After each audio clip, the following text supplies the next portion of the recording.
जय श्री राम। मेरा आज का ये वीडियो सिंह राशि के जातकों के लिए है कि सिंह राशि के जातकों, आपके ऊपर जुलाई 2023 के महीने में ग्रहों की स्थिति कैसी रहने वाली है।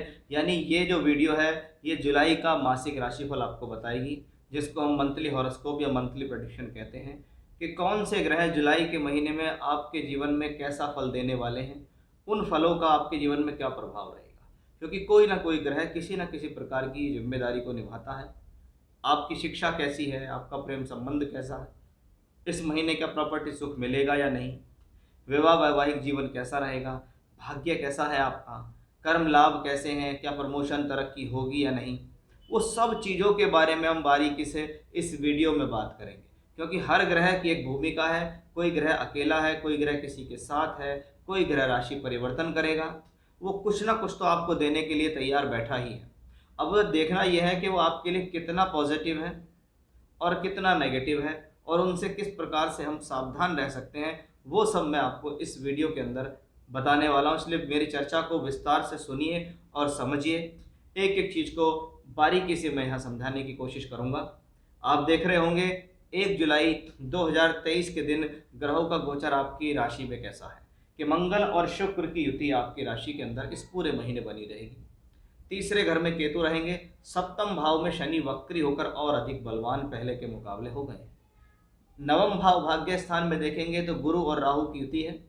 एकादश भाव में सूर्य हैं जो 16 जुलाई तक वहां रहेंगे, और 12वें घर के अंदर बुध है जो 8 जुलाई को 12वें घर के अंदर पहुंचेंगे। तो सभी चीज़ों को समझते हैं। सबसे पहले आपका स्वास्थ्य और सम्मान को समझते हैं कि इस चीज़ को देने वाला प्लेनेट सूर्य है, क्योंकि सूर्य आपकी राशि का मालिक है, एकादश भाव में है, यानी लाभ के लिए कमी नहीं है।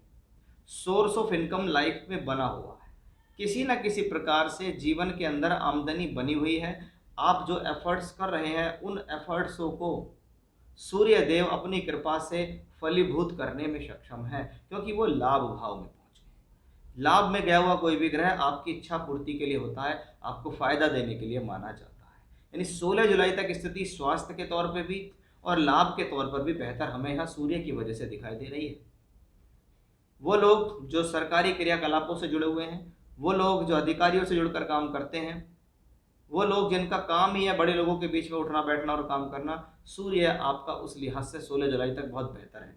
जैसे ही 16 जुलाई जीवन से निकलती है, सूर्य राशि परिवर्तन करके कर्क राशि में पहुंच जाएंगे। जब कर्क राशि में पहुंचेंगे तो थोड़ा सा आपको फील होगा कि अब हम मेरी जो बॉडी है वो पहले के मुकाबले बहुत अच्छा वर्क नहीं कर रही है, मेरा जो इम्यून सिस्टम है वो कुछ कमज़ोर है, या मैं पहले के मुकाबले उतना एनर्जेटिक नहीं फील कर रहा हूँ, या कुछ आलसपन मेरे भीतर आ रहा है। ये आपको 16 जुलाई के बाद फील होगा। जब सूर्य 12वें घर में गोचर करेंगे तो थोड़ा मेहनत भी शरीर से ज़्यादा होगी। थोड़ा स्वास्थ्य का भी ध्यान रखें, क्योंकि सबसे बड़ा धन ही स्वास्थ्य है। आपका स्वास्थ्य डगमगाएगा तो आपकी जीवन की सारी चीज़ें डगमगाएंगी। इसका आपको विशेष ध्यान 16 जुलाई के बाद अवश्य विशेष रूप से रखना होगा। ऐसी स्थिति में आप चाहें तो भगवान सूर्यदेव की आराधना, सूर्यदेव को जल देना और आदित्य हृदय स्तोत्र का पाठ भी कर सकते हैं पूरे एक महीने तक, 16 जुलाई से लेकर 16 अगस्त तक। यानी स्वास्थ्य को लेकर कोई बड़ी परेशानी तो नहीं है।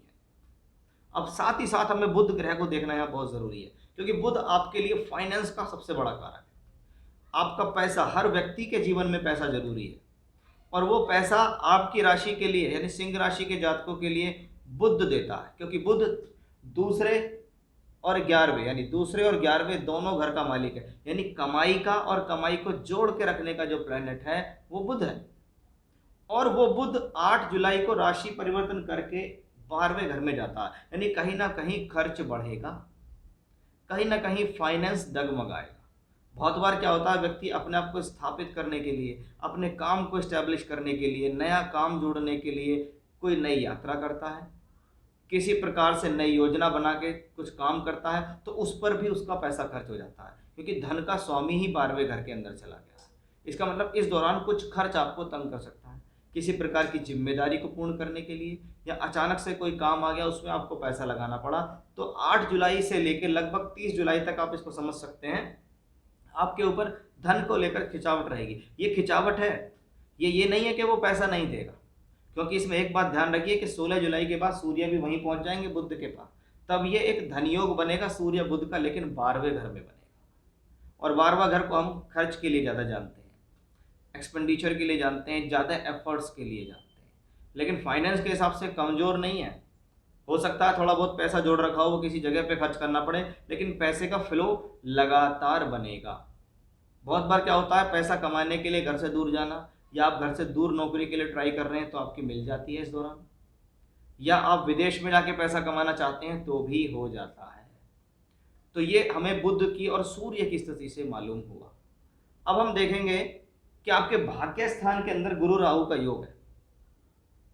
पंचम भाव का मालिक नवम भाव में है, मान लिया शिक्षा के लिए अच्छा है, कुछ भी करेंगे, कैसे भी करेंगे, शिक्षा तो करा देंगे, एफर्ट्स तो बना देंगे। लेकिन आप ध्यान रखिए कि गुरु राहु के साथ है, ऐसा हो ही नहीं रहा होगा कि आप पजल ना हो रहे हो, कहीं ना कहीं आप भ्रमित लगातार हो रहे हैं अपने जीवन में। बहुत बार पढ़ाई को लेकर, शिक्षा को लेकर, डिसीजंस को लेकर, अपने निर्णयों को लेकर आपके मन में भ्रम पैदा हो रहा है, करना चाहिए नहीं करना चाहिए, कर लूँ या नहीं कर लूँ, ये पढ़ाई कर लूँ, वो पढ़ाई कर लूँ, इससे ज़्यादा फायदा होगा, उससे कम फायदा होगा। तो ये कहीं ना कहीं भ्रम आपके जीवन में आएगा। लेकिन आप अपने आप को स्थिर रखें, अपनी बुद्धि सूझबूझ का ध्यान रखें, अन्य लोगों से सलाह लें तो आप देखेंगे कि आपके निर्णय करेक्ट हो जाएंगे, और आपकी एजुकेशन बहुत अच्छी हो जाएगी, आपकी लव लाइफ बहुत अच्छी हो जाएगी, आपके प्रेम संबंध अच्छे हो जाएंगे, आपकी हायर एजुकेशन तक की भी अगर हम बात करें तो वो बहुत अच्छी यहाँ होती दिखाई दे रही है। सप्तम भाव में शनि वक्री होंगे इस महीने, मैंने इसके लिए अलग से वीडियो बनाया भी है और बहुत स्ट्रिक्टली मैंने उसमें समझाया है सिर्फ शनि के वक्री होने के क्या फल होंगे, शनि वक्री होने पर क्यों बलशाली होगा, इसके लिए भी मैंने अलग से वीडियो बनाई है। और आज ये तीसरी वीडियो में मैं शनि के वक्री होने का जिक्र कर रहा हूं कि शनि 7th हाउस में अपनी स्वराशि के अंदर मूल त्रिकोण होकर शश योग बनाते हुए वक्री हैं, प्रबल हैं, सूर्य से दूर हैं, इसलिए ये इसमें वृद्धि कर रहे हैं। 7th हाउस 7वां घर जीवन साथी से सहयोग दिलाने का है, शादी कराने का है, सुख शांति को बढ़ाने का है। दशम से दशम होने के कारण व्यापारिक स्थितियों को मजबूत करने का है। जीवन के अंदर प्रोफेशनल लाइफ के अंदर सम्मान बढ़ाने के लिए इसको बहुत अच्छा माना जाता है। जीवन के अंदर आप अपने बल पर कुछ कर रहे हैं उसके लिए ये बहुत अच्छा माना जाता है। तो शनि पूर्ण तरीके से तैयार है।